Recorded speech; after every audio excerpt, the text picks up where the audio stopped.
সেই সময়ে যখন ঈশ্বর মানুষ সৃষ্টি করেছিলেন, তখন তিনি তাদেরকে ছেলে মেয়ে দিয়ে পৃথিবী ভরিয়ে তুলতে বলেছিলেন। আদম ও হবার বংশধরেরা সংখ্যায় অনেক না হওয়া পর্যন্ত দ্রুত বেড়ে উঠেছিল। তারা অনেক নগর ও শহর গড়ে তুলেছিল। কিন্তু ঈশ্বর নিচে তাকিয়ে দেখলেন যে পৃথিবীর লোকেরা আরো বেশি খারাপ হয়ে উঠেছে। তাদের অন্তর মন্দতায় নষ্ট হয়ে গিয়েছিল।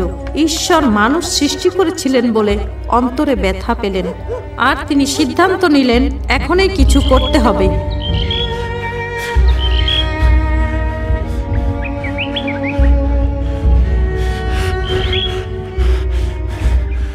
এই যা আছে সব দে, এখনই দে। দয়া করো, দয়া করো, শুধু আমাকে মেরো না।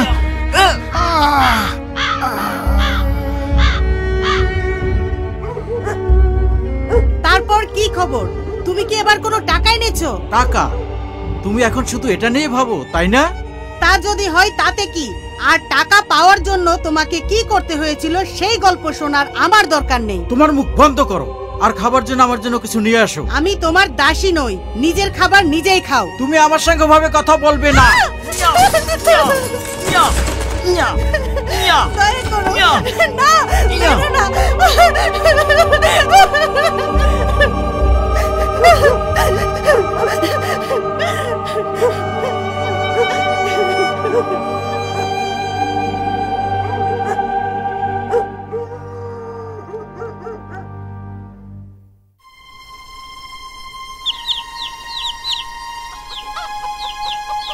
ওগো শুনছো, আমি বাড়ি এসে গেছি। তুমি কেমন আছো? আমি ঠিক আছি। মাঠের অবস্থা কেমন ছিল? হ্যাঁ, সবই ঠিক আছে, কিন্তু আসার সময় একটা ঘটনা দেখে মনটা খারাপ হয়ে গেল। দেখলাম আমার আত্মীয়কে তার স্বামী আবারও প্রচণ্ডভাবে মারধর করছে। হায়, সেই ঘরে সত্যিকারে কোনো ভালোবাসা নেই। তাদের দুজনকে দেখে মনে হয় তারা কেবল মারামারি করতে চায়। মাঝে মাঝে এগুলো আমি সহ্য করতে পারি না। ওগো, তা কেন বলছো? কারণ পৃথিবী আগের চেয়ে আরো ভয়ানক হয়ে উঠতে চলেছে। আমাদের প্রতিবেশীরা সর্বদা ডাকাতি অথবা লড়াই করে যাচ্ছে। তারা একে অন্যকে হত্যা করে চলেছে। মাঝে মাঝে তারা নিজেদের পরিবারকে আক্রমণও করছে। তারা কি দেখতে পাচ্ছে না যে তারা তাদের নিজেদেরই মন্দতা দিয়ে নিজেরাই ধ্বংস হচ্ছে? এটা সত্যি। আমাদের প্রতিবেশীরা এবং তাদের ছেলে মেয়েরা যেভাবে একে অন্যের সঙ্গে আচরণ করে তা আমি দেখেছি। কিভাবে কেউ এমনভাবে জীবনযাপন করতে পারে? আমি ঈশ্বরকে ধন্যবাদ দিতে পারি যে তুমি আমার জন্য একজন ভালো স্বামী এবং আমাদের ছেলেদের জন্য আদর্শ বাবা হয়েছো।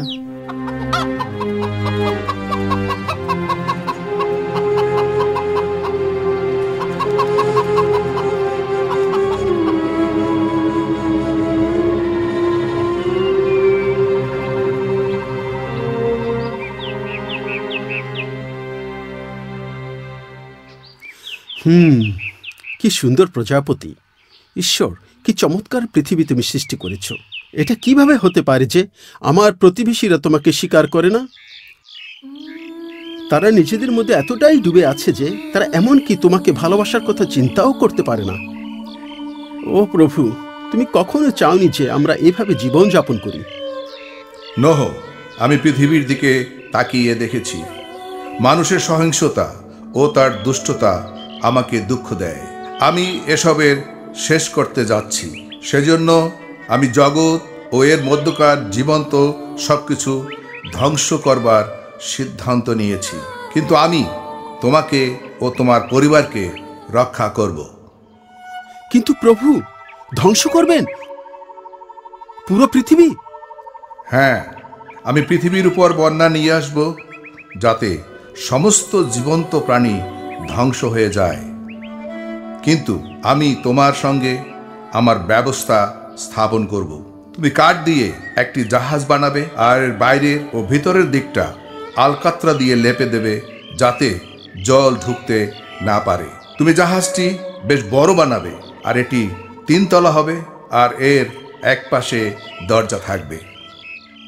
তুমি, তোমার ছেলেরা, তোমার স্ত্রী এবং ছেলেদের স্ত্রীরা জাহাজে উঠবে, আর এভাবে তোমরা রক্ষা পাবে। তুমি বিভিন্ন ধরনের প্রাণীদের মধ্যে থেকে এক এক জোড়া প্রাণী নেবে, যাতে তারাও যে বন্যা আমি পাঠাবো তা থেকে রক্ষা পেয়ে বেঁচে থাকতে পারে। কিন্তু প্রভু, পুরো পৃথিবী ধ্বংস করবে? এটা ভীষণই ভয়ানক মনে হচ্ছে। যদিও দিনকে দিন পৃথিবী আরো খারাপ হয়ে যাচ্ছে, আর কেবল তুমিই জানো মানুষের অন্তরে কি আছে। যদি সত্যি এটা তোমার সিদ্ধান্ত হয়ে থাকে, তবে তোমাকে না করতে বলার আমি কে? শ্যাম, হাম, জেফর, এসো, আমাদের একটা বড় কাজ করতে হবে।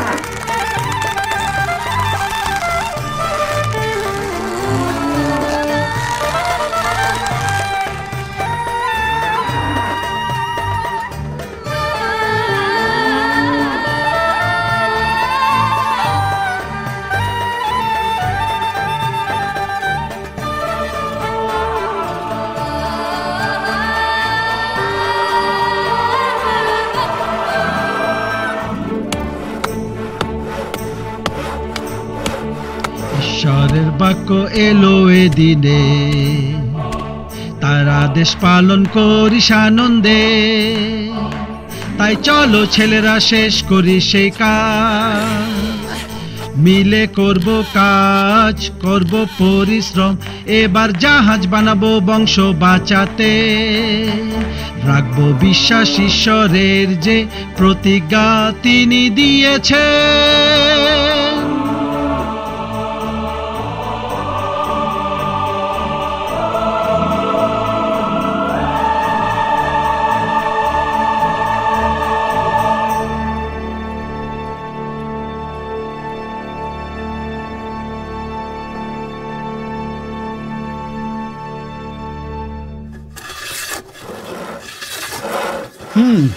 একটু ভাবতে দাও, মনে হয় এই তক্তাটি দরজার জন্য একেবারেই ঠিক হবে। বাবা, তুমি কি আমার খোঁজ করছিলে? শ্যাম, কোথায় ছিলে? আমি চাই তুমি তোমার ভাই জেফতের সঙ্গে একত্রে কাজ করো, যেন আরো বেশি করে এই রকম তক্তা জাহাজে তুলতে পারো। ওহ বাবা, এখন আমি করতে পারবো না, আমি অন্য কাজে বন্ধুদের সঙ্গে বাইরে যাচ্ছি। মনে হয় কালকে পারবো। শ্যাম, তুমি তোমার বন্ধুদের সঙ্গে যা করতে যাচ্ছ তা কিভাবে আমাকে সাহায্য করার চেয়ে আরো বেশি গুরুত্বপূর্ণ। এটা শুধু আমি একটু মজা করতে চাই, তুমি জানো, একটু মজা। আমার দুঃখ হয় যে তুমি এখনো জাহাজের গুরুত্বটা দেখতে পাচ্ছ না। এটাই পরিত্রাণের আশা, আর তা শুধু আমাদের পরিবারের জন্য নয়, বরং সারা জগতের জন্য। তোমাকে অবশ্যই তা বুঝতে হবে। ঠিক আছে, আমি তোমাকে সাহায্য করব, কিন্তু তা কয়েক ঘন্টার জন্য। তাছাড়া বাবা, বন্যা সম্বন্ধে তুমি যে কথা বলেছ সেই বিষয়ে আমি এখনো বিশ্বাস করতে পারছি না।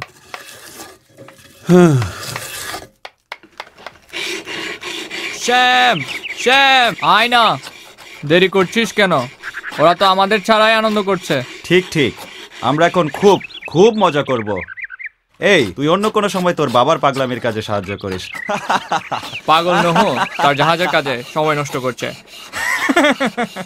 এমনকি তার নিজের ছেলেরা ঈশ্বরের কথা বিশ্বাস করে না। ঈশ্বর প্রতিজ্ঞা করেছেন যে তিনি এক মহা বন্যা পাঠাচ্ছেন, আর তিনি তা অবশ্যই করবেন। শ্যাম, তুই তো জানোস তোর বাবা পাগল, তাই না? আমি বুঝতে পারছি না কেন তুই তার কথা শুনছিস। আমাদের সঙ্গে আয়, তুই তো জানোস এটা খুব মজা হবে। তোরা এগিয়ে যা, হয়তো আমি আর একটু পরে আসবো। আমার মনে হচ্ছে যে শ্যামও তার বাবার মতোই পাগল।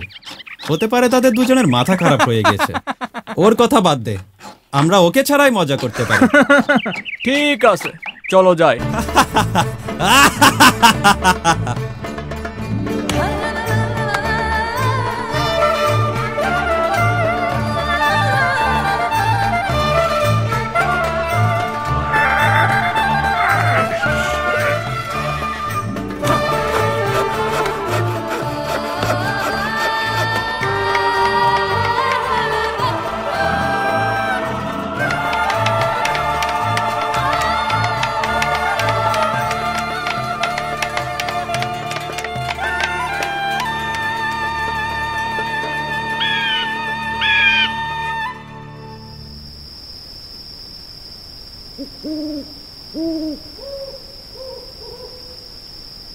হ্যাঁ প্রভু, অবশেষে আমরা এত বড় কাজটা শেষ করেছি, আর জাহাজটা এখন প্রস্তুত।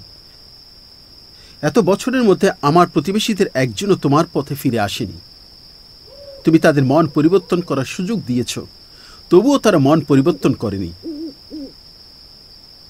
এখন আমি বুঝতে পেরেছি তুমি ন্যায়বান ও ক্ষমাশীল। আমি জানি যা ঘটতে যাচ্ছে তার সব কিছুতে তুমি আমাকে সাহায্য করবে। নোহ, আমি তোমাকে যা করতে বলেছিলাম তুমি সব কিছুই শেষ করেছ, আর আমি তোমার উপর খুবই সন্তুষ্ট। 7 দিনের মধ্যে আমি বৃষ্টি পাঠাবো, আর প্রতিটি জীবন্ত প্রাণী মারা যাবে। সময় হয়েছে, তুমি ও তোমার পরিবার এবং সেই সাথে যে সমস্ত জীবজন্তু আমি তোমার কাছে পাঠাচ্ছি, তুমি তাদের নিয়ে জাহাজে ওঠো। প্রভু, তোমায় ধন্যবাদ দিই যে তুমি তোমার পরিকল্পনায় আমাকে যুক্ত করেছ।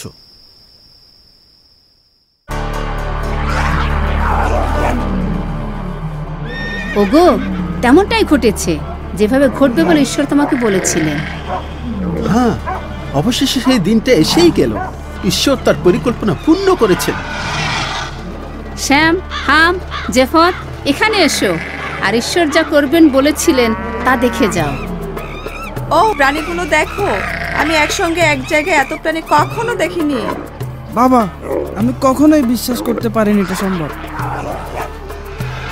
কিন্তু এখন দেখতে পাচ্ছি ঈশ্বর যা বলেছিলেন তার প্রত্যেকটি কথাই সত্যি।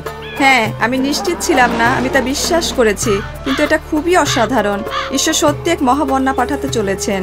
সমস্ত গৌরব ও প্রশংসা ঈশ্বরের, কারণ আমার সন্তানেরা অবশেষে পৃথিবীতে যে বিচার আসতে চলেছে তা বিশ্বাস করেছে। প্রত্যেকে শোনো, আমরা আমাদের ও পশু পাখিদের জন্য যেসব খাবার জড়ো করেছি তা জাহাজে তুলতে হবে।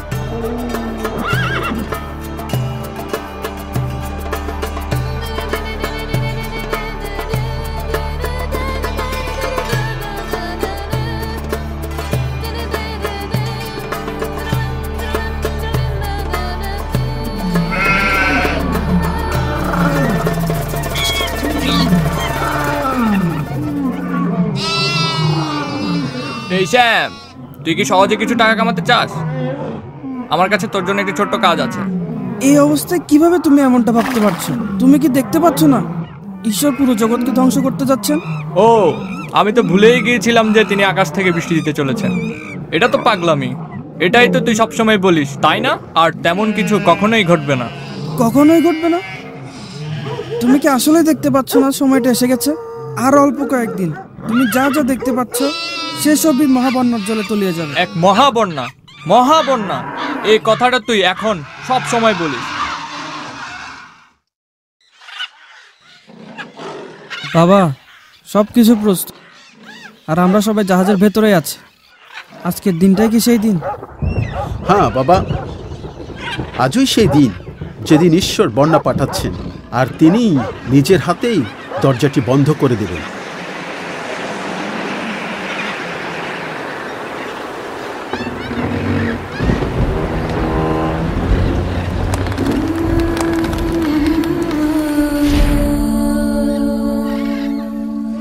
আর এখন আমাদের জীবন সম্পূর্ণরূপে ঈশ্বরের হাতে রয়েছে। তিনি আমাদের দেখাশোনা করবেন।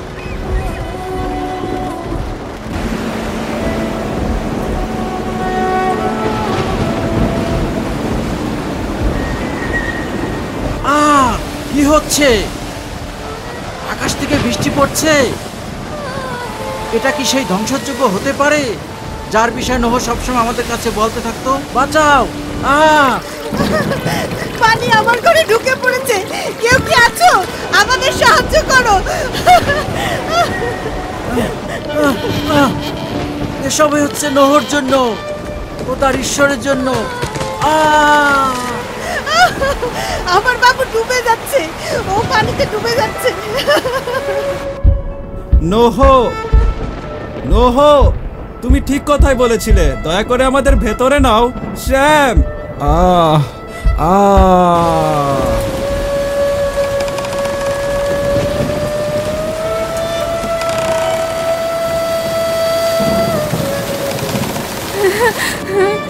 শ্যাম, বাইরে যা কিছু ঘটে চলেছে তা খুবই ভয়ঙ্কর। চেনা জানা সব কিছু এখন শেষ হতে চলেছে। লোকেরা, আমার পরিবার, আমার মা বাবা মারা যাচ্ছে, তারা পানিতে তলিয়ে যাচ্ছে। ওগো, এই বিষয়ে মনে করার চেষ্টা করুন।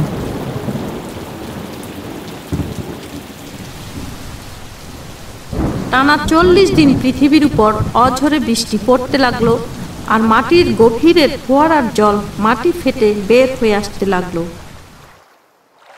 উঁচু উঁচু পর্বত পানিতে তলিয়ে না যাওয়া পর্যন্ত সেই জল বাড়তেই থাকলো, আর সেই জলের উপরে নোহের জাহাজটি ভেসে চলল।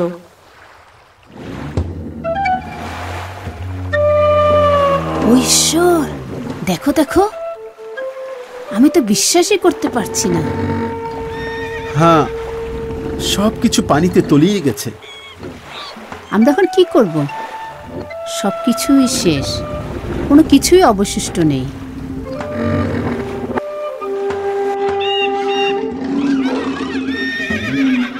নোহ ও তার পরিবার এবং জীবজন্তু একটা লম্বা সময় ধরে সেই জাহাজে ছিল।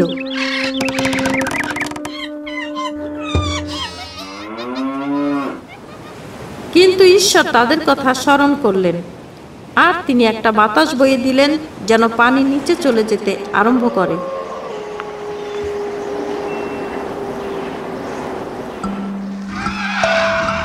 পানি কমতে কমতে এমন এক পর্যায়ে আসলো যে একদিন।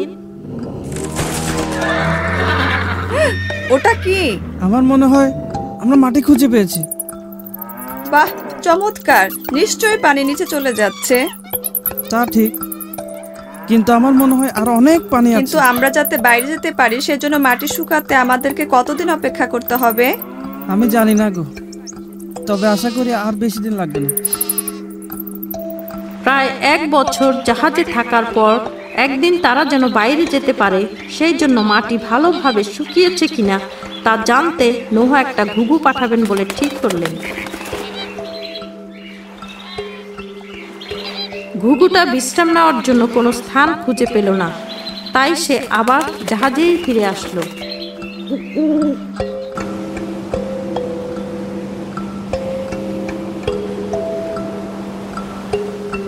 এরপর নোহ আরো 7 দিন অপেক্ষা করলেন। তারপর তিনি ঘুঘুটাকে আবারও বাইরে পাঠালেন।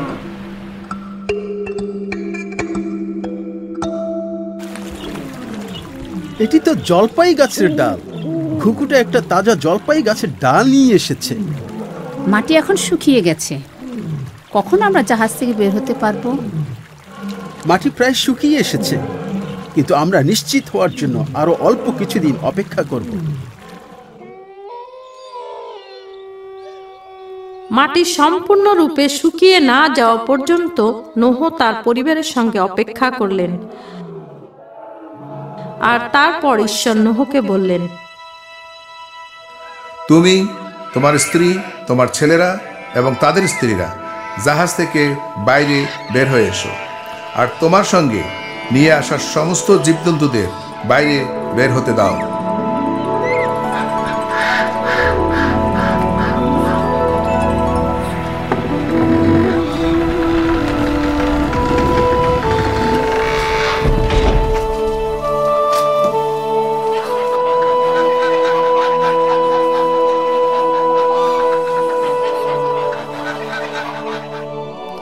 নোহ ও তার পরিবার উৎসর্গ দেওয়ার জন্য একটি বেদি নির্মাণ করলেন এবং তারা ঈশ্বরের উপাসনা করার জন্য কিছু পশু উৎসর্গ করলেন।